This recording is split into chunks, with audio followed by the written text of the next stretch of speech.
వృశ్చికం వారికి చూసుకున్నట్లయితే ఈ సంవత్సరం మీరు ఎటువంటి విషయాల పట్ల జాగ్రత్తగా ఉండాలి, ఏ దేవతారాధన చేసుకోవాలి పరాభావ సంవత్సరంలో అని చెప్పి చూసుకున్నట్లయితే ప్రధానంగా మీకు 4వ స్థానంలో రాహు ఉంటూ పంచమ శని, భాగ్య అష్టమ స్థానంలో ఉండేటువంటి గురువు భాగ్యస్థానంలోకి వస్తూ దశమంలో కేతు ఉన్నాడు.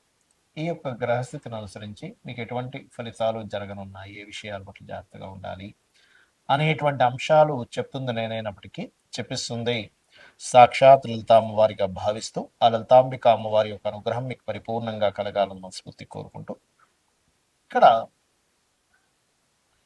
గమనించుకున్నట్లయితే వృశ్చికం వారికి 4వ స్థానంలో ఉండేటువంటి రాహువు దగ్గరికి అధిక గ్రహాలు రావడం ఇంకా సంవత్సరానికి ముందే దానివల్ల కొంత ఏదైనా కానీ ఈ ప్రాపర్టీస్ తీసుకునేటువంటి వాహనం మీద కొద్దిగా జాగ్రత్తగా ఉండాలి. కాకపోతే పరాభావన సంవత్సరంలో నవంబర్ వరకు రాహు 4వ స్థానంలో ఉంటాడు కాబట్టి అక్కడ ఏదైనా ప్రాపర్టీస్ తీసుకోవాలి, అక్కడ సెటిల్ అవ్వాలి, అక్కడ ఏదైనా కోర్సెస్ చేయాలి, సాఫ్ట్వేర్ రిలేటెడ్ సంబంధించినవి అటువంటి వాటికి మాత్రం చాలా అనుకూలంగా ఉంటుంది.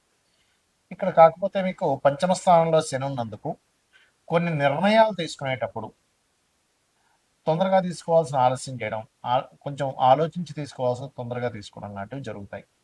దీనివల్ల కొంత మీరు అనవసరంగా ఇబ్బంది పడతారు కాబట్టి నిర్ణయం తీసుకునేటప్పుడు ప్రధానంగా జాగ్రత్తగా ఉండండి. అందులో ప్రధానంగా దశమంలో కేతు ఉన్నాడు కాబట్టి ఉద్యోగ నిర్ణయాలు, ఉద్యోగంలో జాయిన్ అవ్వడం అనుకోండి, ఉద్యోగంలో మానేయడం అనుకోండి, ఇటువంటి విషయాల పట్ల చాలా జాగ్రత్తగా ఉండాలి. ఇక మీకు వివాహ సంబంధించినటువంటి విషయంలో జూన్ నుంచి చాలా బాగుందని చెప్పుకోవచ్చు. జూన్ నుంచి వివాహం ఒకటే కాదు, సంతానం కోసం చేసే ప్రయత్నం కూడా ఫలిస్తుంది. బికాజ్ ఆఫ్ పంచమంలో ఉండేటువంటి శని మీద గురువు దృష్టి పడుతుంది. అయితే ఇక్కడ మీకు పంచమంలో శని ఉన్నందుకు కాలభైరవుడి యొక్క అష్టకం గనక మీరు ఎంత చేస్తూ ఉన్నంత బాగుంటుంది. కాస్త ఉద్యోగ సంబంధించిన విషయంలో ఉద్యోగ స్థానంలో దశమ స్థానంలో కేతు ఉన్నాడు కాబట్టి రెగ్యులర్గా గణపతి ఆరాధన చేసుకోండి. మరియు 2 నామాలు ఉంటాయి, అవి రెగ్యులర్గా చేసుకుంటూ ఉన్నట్లయితే కూడా మీకు ఈ ఉద్యోగ సంబంధించిన విషయంలో ఇబ్బంది ఉండదు ఈ సంవత్సరం. అందులో ముఖ్యంగా నవంబర్ వరకు కేతువు దశమంలో ఉంటున్నాడు కాబట్టి ఓం కామేశ్వర ముఖాలోక కల్పిత శ్రీ గణేశ్వరాయ నమ, ఓం మాణిక్య మకుటాకార జానుద్వయ విరాజితాయ నమ. ఈ రెండూ చేయండి, ఖచ్చితంగా మీకు బాగుంటుంది. అదేవిధంగా కొంచెం సంతానం విషయంలో, ప్రేమ వ్యవహారాల విషయంలో, వాటి విషయంలో తీసుకునే నిర్ణయాల విషయాలు కూడా కాస్త జాగ్రత్తగా ఉండండి. నిత్యము కాలభైరవుడు ఆరాధన చేసుకోవడము, గోవులకి బెల్లం తినిపించడం చేయండి, అన్ని విధాలు బాగుంటుంది.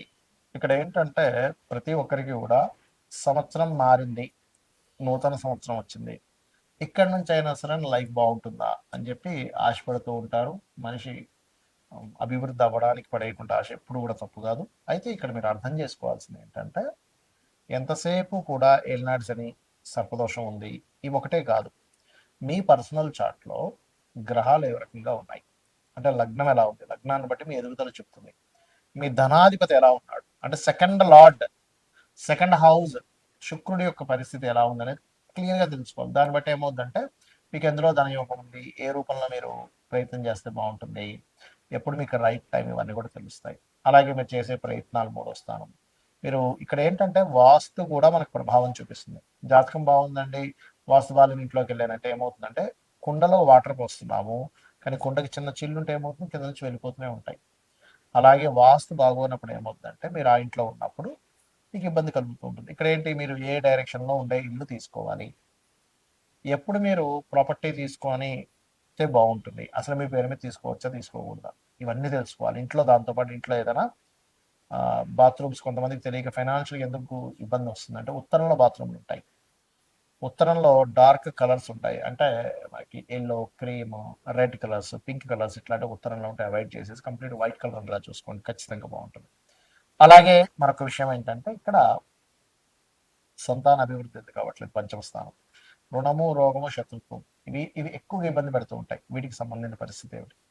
అలాగే మరొక విషయం ఏంటంటే ఇక్కడ వివాహం అయ్యే సమయం, వివాహం 2 వివాహాల యోగమే ఉందా, అసలు వివాహ జీవిత భాగస్వామితో వివాహం విషయంలో ఎందుకు ఇద్దరి మధ్యన సరైన కమ్యూనికేషన్స్ ఉండట్లేదు, ఎందుకు మీ ఇద్దరి మధ్యన మాటమాటికి ఏదో గొడవలు జరుగుతున్నాయి, ఇవన్నీ కూడా మీ పర్సనల్ చార్ట్లో వెరీ క్లియర్గా ఉంటుంది.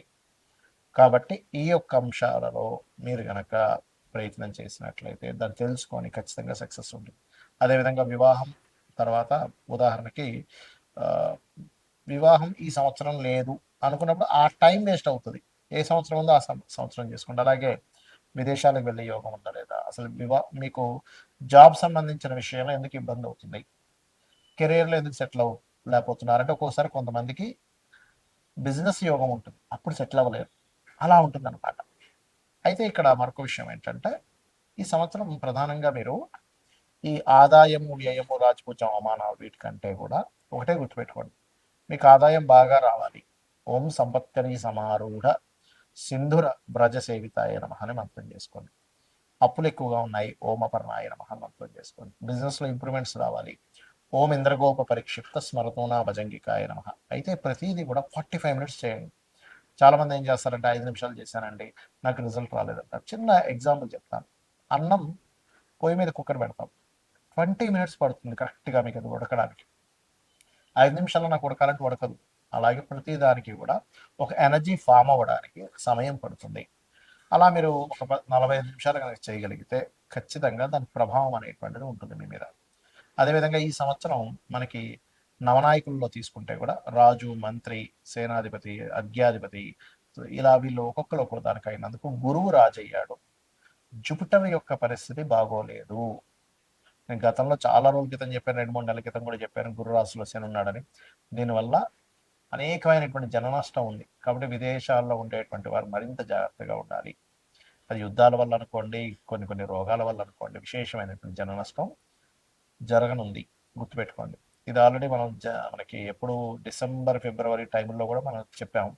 కాకపోతే ఎందుకంటే ఇప్పుడు నెక్స్ట్ కొత్త సంవత్సరానికి కూడా ఈ యొక్క గురువే రాజు అవుతున్నాడు. అదేవిధంగా నీర్సాధిపతి కూడా గురువు అవుతున్నాడు. కాకపోతే వర్షాధిపతి చంద్రుడైనందుకు కాస్త చక్కగా వర్షాలు అయితే బాగా పడతాయి, ఎక్కువ రోజులు వర్షాలు కూడా ఉంటాయి. కొంచెం ఈ పంట పొలాలు లేకపోతే ఈ ధాన్యాలకు ఎక్కువగా డిమాండ్ అనేది పెరుగుతుంది. ధాన్యాలకు గుర్తుపెట్టుకోండి, ధాన్యానికి ఎక్కువ డిమాండ్ పెరుగుతుంది. కాబట్టి ఈ యొక్క విషయాల పట్ల కాస్త మీరు అప్రమత్తంగా ఉండండి. జనాలు బంకర్స్లో దాక్కునేటువంటి సమయం రానుంది, గుర్తుపెట్టుకోండి. కాబట్టి ఈ విషయంలో జాగ్రత్తగా ఉండండి. ఇక మరొక విషయం ఏంటంటే మీరు జాతకమే తెలియదు అప్పుడు ఏం చేయాలి, సింపుల్గా రోజు లలితా సహస్రనామాలు చేసుకోండి డైలీ, ఖచ్చితంగా బాగుంటుంది. అదేవిధంగా మనకి లాస్ట్ టైం మనం చెప్పుకున్నాం, ఒక 4-5 నెలల క్రితం కూడా చెప్పాను, సిల్వర్ రేట్ విపరీతంగా పెరగనుంది. మరలా బంగారం సిల్వర్ రేట్లు ఒక రేంజ్లోకి వెళ్ళనున్నాయి, గుర్తుపెట్టుకోండి. ల్యాండ్ రేట్స్ కూడా విపరీతంగా పెరగనున్నాయి. కాబట్టి రెగ్యులర్గా లలిత చేసుకోండి, అన్ని విధాలా మీకు బాగుంటుంది. శ్రీమాత్రే నమః.